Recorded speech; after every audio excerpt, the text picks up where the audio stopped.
Welcome to Dark World Conversations. My name is RJ Kelsay, your host, and with me today is my beautiful wife, Angie.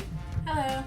Today we are going to be talking about the Hunger Games and how it relates not only to the French Revolution, but how we use glamour and panache to make killing seem like a ritual. So to start off, the Hunger Games is a book series written by Suzanne Collins. Unfortunately, we have not read the books, so we are just going to be talking about the four movies that came out. So basically, the Hunger Games started after some kind of war. Hopefully the prequel movie will delve more into that. But basically, these districts all declared war against an organization called the Capital. They lost, and as punishment and a reminder of the war, the Capital picks 2 people from each district by lot. Children, don't forget, between the ages of 12 and 18, wasn't it? I believe so. And like I said, they pick them by lot, male and female, and then they basically send them to the Capitol where they glamorize them, has them do interviews, measures their worth as, if they're going to survive, and get sponsors. And once all that niceness and bravado is over, they get sent to this tube where they go up in the air, and once ding happens, they start running for weapons or running for their lives, because that's when the Hunger Games begins. And in the very beginning of the first Hunger Games movie, lots of people are killed right on that spot. And then the second movie, and then once the Hunger Games ends with our hero Katniss, who is a skilled archer, and her friend Peeta, who's skilled at putting paint on himself and blending into the environment. They're the last 2 who are alive, and Katniss says, "Look, we could just end this right now. Eat some poison berries, and we'll both die." Because at the time, the Capitol said, "Okay, now 2 people could survive, but they have to be from the same district." So they followed the rules. They're from the same district. They survived, so they should have, they should have both been fine. But then they changed the rules at the last minute, and that's when Katniss decides to bury. I think her point was, not to let them win. They wanted a winner for them to parade around. Yes, and we do find out that in the sequel movie, they do parade around the winners. However, Katniss made such a big deal about her taking off the Capitol that Snow gives some very, very, very, very bad advice. Snow is played by Donald Sutherland. Like, instead of, trying to talk to these districts, more executions and more torture, and then, have the victors of the Hunger Games go for another Hunger Games. Instead of trying to quell a rebellion, it was more like, how do I make it more incited against me? Because really, that's what he was doing.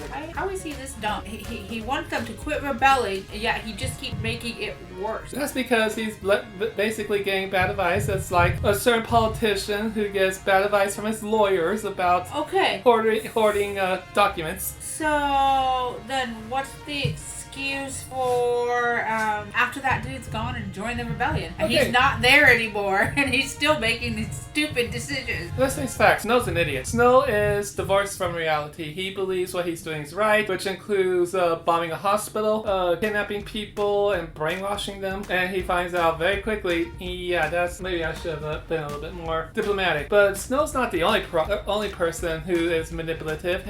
Another person who's running for president after Snow is kicked out. Also arrested? Yeah, arrested and about to be executed. But this person also sent bombs to these medics who were helping people. One of them being Katniss' sister. She does not take that kindly. And I won't tell you how it ends. It's a very good movie. I would recommend you watch it. Movies. What? Movies. You're not going to see the end until you go through all 4. And you won't see all the movies anyways, because there's a new one coming out. That's a prequel, though. Yes. And I'm going to play you a clip on Mockingjay Part 1 that kind of explores Katniss's attitude towards the Capitol. This is after a hospital was bombed by President Snow. I want the rebels to know that I'm alive. That I'm in District 8, where the Capitol just bombed a hospital filled with unarmed men, women, and children. And there will be no survivors. If you think for 1 second that the Capitol will ever treat us fairly, you are lying to yourselves.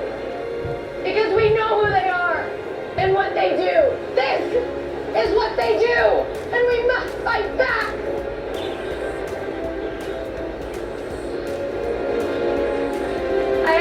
message for President Snow.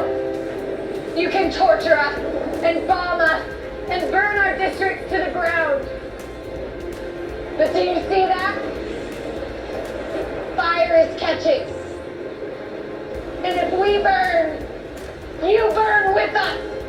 Very powerful, wouldn't you say? Absolutely. So now we're going to talk about how this kind of relates to the French Revolution, which also overthrew a despot. Yeah. Well, they overthrew a monarch. But you can definitely see the parallels. The people of the capital, basically the way they do their makeup and their hair, they are definitely remind you of a modernized version of those French aristocrats. And they are definitely just as out of touch with reality as those people were too. Not to mention, it looks like that the capital itself was more bourgeois in America, because this all takes place in America. Well, it's not America anymore at that point, but... Yeah, they call it Pan Am. Not to be confused with Europe. So, as I said, there's a revolution. They get the weapons, and then they basically overthrow President Snow, or the person who wants to be president orders his execution, and a continuation of the Hunger Games, but for the capital people. Her idea was to continue the Hunger Games, you know, as a revenge on the people of the capital. But anybody who participated in them, like Katniss, for instance, that's a big red flag. Oh, definitely. And we also could see that going through her mind. It's like we're seeing how I think we're actually seeing the prequel of the Hunger Games. If you know things that happen, the President One, I think her name was. If if you remember her name, or if you notice any differences between the books and the movie, please do tell us at rjkelsay.com. You mean RJ Kelsay at gmail.com? Yes, rjkelsay at gmail.com. Well, because we really would like to know what the differences are. I'm starting to read the Hunger Games books. They seem to be interesting. Right now I'm on the Ballad of Songbirds and Snakes, which basically talks about the Hunger Games 7 years after the war and Snow's rise to power. But besides, once again, the bourgeoisness of the Hunger Games and some parallels to France, we're also seeing some parallels to our idea of entertainment. These Hunger Games are broadcast on television. Yes, they are. The interviews are also broadcast on television. Which reminds me of a prior episode, because you could kind of relate the Hunger Games to the gladiatorial games in Rome. It's kind of the same thing. Yes, I can see the nice parallels between those, because it's basically the gladiatorial games if Rome had television. Yeah. But like I said, this is all glamorized. That kind of desensitizes people to the deaths and things. And like I said, we see violence like this all the time on television from WWE wrestling. And they force these tributes to do this, force districts to give up people, and yet they treat them like they're volunteers on some kind of reality show. Exactly, and Hunger Games Catching Fire, one person actually goes against the Capitol and says, I'm here because you want to kill me. And that's basically right. They're there because the Capitol wants to die. But everybody has to have a victor. And once again, like I said, we see violence like this all the time on the news. I mean, they're trying to make it more palatable rather than, and Snow even says this, it's make it more palatable to their own people rather than just dragging 2 people from each district in to execute every year. Well, we also see stuff like this on the news all the time. I mean, how many mass shootings have we had this year alone? Yeah. And it's like, and that's exactly how our politicians take it. It's like, we get thoughts and prayers. We'll do something about it. Oh, wait a minute. I'm not desensitized to it. It makes me angry every time I see it. It makes me angry too, and unfortunately, we're not politicians. Yeah, well, maybe somebody should start holding them responsible. If they're not gonna do anything, then maybe we should, have wrongful death suits filed against them. Maybe, criminal negligence. No, I agree. I mean, but like I said, desensitizes a lot of people. I mean, how many times do you see Chris Rock with his AR-15 shooting up beer? Or Lone Bobart, by the way, Christmas rifles cards. are for hunting. I know, because my dad was a hunter. Assault rifles are for war. Because there's no meat left if you're using that to hunt a deer. Exactly, and like I said, we have our politicians that parade their kids with AR-15s and Christmas cards. Not too long ago, we had a governor from a state saying, "Don't worry, her 2-year-old granddaughter already has a Glock and a rifle." Don't forget that, at least I know in Texas, guns are the #1 cause of child deaths. Number one cause of death in Texas for people under the age of 18 are from guns. And then, of course, they always go with the best way to stop a bad guy with a gun is a good guy with a gun. However, in Uvalde, we have several good guys with a gun. And nothing happened. And yet, in Oregon, one good guy with no gun stopped a mass shooting. Yeah, he tackled the guy and then, listen to him. God forbid. That sounds like an idea. But that's exactly what the Hunger Games is. People watch it and, it's not their kids. Or if it is their kids, then, they get to go on this pedestal where the victors go, we are so sorry for your child, or we are so sorry for your loss. And they parade the victors around all the districts, and I'm sure not one person wants to hear their thoughts and prayers. No. They want their kids. Not unless those thoughts and prayers involved the rulers of the capital head on, right? Well, I go with, their thoughts and prayers would be more, we want our kid back. And we don't even know what they do with bodies of these kids after. Oh, we know they picked them up because it shows that. Okay.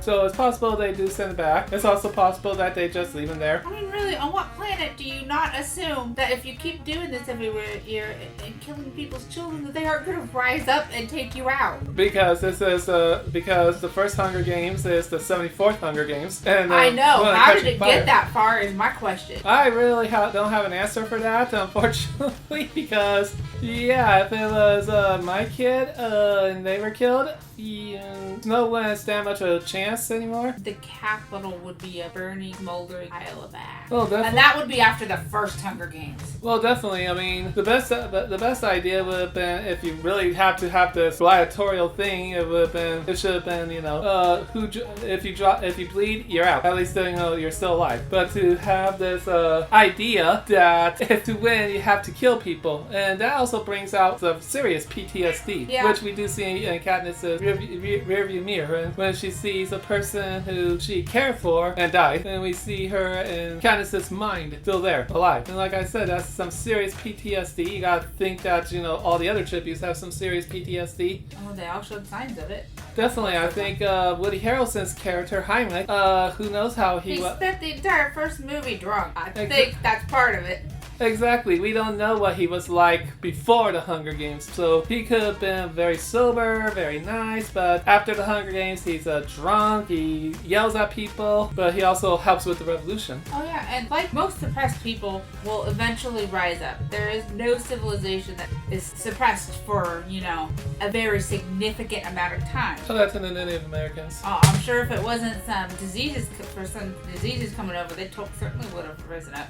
Oh, if it wasn't for some diseases that came up, I'm sure, they would have to rise up. I mean, it was more the Native Americans versus and less of the colony. So if they had found a cure, if they had a cure for smallpox, we'd probably be speaking in Cherokee. Yeah, and unfortunately, they had no built-in immunity to these things that were brought over by the colonists. Not to mention, the colonists also had the Black Death that, built their bodies to be stronger and more resistant to certain diseases that even the Native Americans had. Yeah, that's true. Most people who ancestors survived the Black Death have strong immune systems. I do agree that, once you're oppressed like this, and especially like this, because once again, you're seeing your kid go off to either kill people or get killed by people. And then, Notice they didn't have any city people volunteering. Oh no, that's the capital. No, because, it was supposed to be a reminder. Well, no. I mean, eventually, like the Roman gladiators, eventually they became so glorified for the Roman citizens that you actually had Roman citizen volunteers going for that. And that's true. Like I said, it's the capital. It's supposed to be a reminder of a war that happened several decades ago. That probably not too many people actually remember, because not only are their kids going off to basically war, the districts they're poor, and you can see they're poor, and so. Well, yeah, it's called the Hunger Games for a reason. But and that's the part that reminds us of the French Revolution. You've got the people in the capital who definitely come off very much like the French aristocrats, and then you've got the people who are definitely in the districts who are coming off like the peasants, and they've got the same kind of issues going on. They're basically being stripped of anything they got coming in so that they can line the pockets of the people in the capital, just like happened in the French Revolution. They literally, because they were starving and their, rulers had their heads in their butts, they rose up. They didn't have a choice, and they completely overwrote the government. They had a monarchy, they had a feudal lordships, and then they were a democracy. Mind you, they also had that little hiccup of Napoleon in there for a little bit, but yeah. Well, the hiccup of Napoleon, I think after Napoleon they got a new king, but he was not very popular, so they booted him out and then brought Napoleon back for some freaking unknown reason that you can't. That's, if you figure this out, please tell us, because after this, the French government kind of goes, because... Well, let's face it, at the beginning, that's what they were used to. Mm-hmm. And, sometimes, change, especially if it's completely new, can be scary. Oh, definitely. I mean, you also have the Russian Revolution, which basically was the same thing. Yeah, it was. And they also killed their leaders. And the family. Their leaders were also oblivious and kind of in their own world going on there. And meanwhile, you have the working class being suppressed and starved, and then they were like, okay, I'm done, I've had enough. Well, I think yes, basically they do most of the times when we have, well, the reason that they're divorced from reality is basically that we have the money, they don't, we're the rulers, they're not, so they think everything's fine, and we can see that today. I mean, we have one party who wants to strip away Social Security, we have one party that wants to strip away Medicare, and they use some kind of debt ceiling to go about getting those changes. And it's not hurting them, it's not hurting their donors, it's not hurting the businesses, it's hurting everybody else. And I think And apparently they don't know history very well, because if they did, they wouldn't do this stuff. Because as the Russian royal family and nobility and the French royal family and nobility found out, people are willing to take heads over this kind of stuff. Well, definitely the French people found that out. Yeah. As they were more literal about taking heads than the Russians. That's true. The Romanovs were shot to death. Although we didn't find that out until much later, although common knowledge. And like I said, we see this in several revolutions. Not so much the American Revolution, because it was basically rich against rich. Yeah. But it wasn't like some kind of peasant uprising that most history books will have you believe. No, well, I don't think so. Well, basically, the American Revolution was completely different from the French Revolution or the Russian Revolution. Those were really about class and the poor people rising up because they were starving and oppressed and they had to do something. While the American Revolution was the rich landowners did not want to pay taxes. Gee, sounds familiar. Meanwhile, the poor Americans who were not rich landowners really didn't have a problem. Got sucked into all the fervor of, no taxation without representation. Once again, sounds familiar. Yeah. As we're seeing people get into the fervor of, Well, it should be discussed. I'm not disagreeing with that, but it wasn't the same type of revolution. No, it wasn't the same type of revolution. I mean, basically you had the rich who wanted to get rid of the king because they didn't want to pay taxes. Yeah, but to be fair, it was only, the poor people in America at the time were not paying taxes to the king over in England. It was only the rich people. But they did have a point. The rich people over in England weren't paying these same taxes. So it was not equalized across the board. Well, to be fair, the rich people in England also didn't dump tea into the harbor. True. Not that I'm, saying I'm pro-British. I'm pro-American. It's just, we're having conversations, which is basically the American Revolution, despite the fact that it's called the Revolution, is more a war of independence. Yeah, it's less of a complete uprising as it is so much of a Declaration of Independence, which is why it's called the Declaration of Independence. Which is also what we see in Ireland as a peasant uprising, parts of Ireland, against the king. So now we have Northern Ireland, Southern Ireland, or did they get unified? I forget. But basically, these are the calls of revolution. Is eventually the poor people, or the American Revolution. The American Revolution was unusual. Most revolutions are because of kind of thing where people are oppressed and they've had enough and they rise up. Exactly, and I think I think our politicians need to read history. Well, at least take a look at the warning signs, because I guarantee you that if there was a real revolution, we wouldn't have seen hundreds of thousands of people at the Capitol. We would have saw millions of people at the Capitol, and probably they would have gone to politicians and taken care of business. Yeah. So, like I said, I think our politicians need to A, look at history, B, look at the Hunger Games, C, see that maybe we shouldn't be doing the same thing. Some of them probably shouldn't watch the Hunger Games because they're stupid enough to think that President Snow was smart. That's possibly true, but like I said, they should probably definitely look at history and see that when the rich oppress the poor, it never ends well for the rich. And also, book banning in history, in all of recorded history. The people who have done this across timeline are never, ever remembered as the good people. Just saying. Exactly, and I do believe that's all the time we have for today. Once again, if you like to... Please check us out at darkworldconversations.com. You can DM us on Instagram or Twitter at RJ Kelsay, and we will be back next week with our episode, another Star Trek episode. It's called The Drumhead. It's a season 4 episode, and it's going to be related to the Salem witch trials as well as the Red Scare of McCarthy, not to be confused with Kevin McCarthy.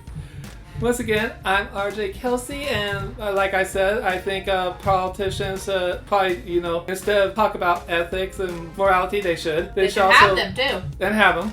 They should also take a look at the history books, because as I said, when poor people finally say enough is enough, the rich people are the ones who's going to be paying the price. And here's a question for you. Have you had enough? It's not just poor. It could be any kind of oppressed people. Definitely. They will have enough eventually, and they'll say enough to the oppressors, whether those oppressors are rich or not. Exactly, and you got to ask yourself, when are we going to start saying enough is enough? See you next week. See you next week. Displaced in this new reality, falling prey to theories of conspiracy.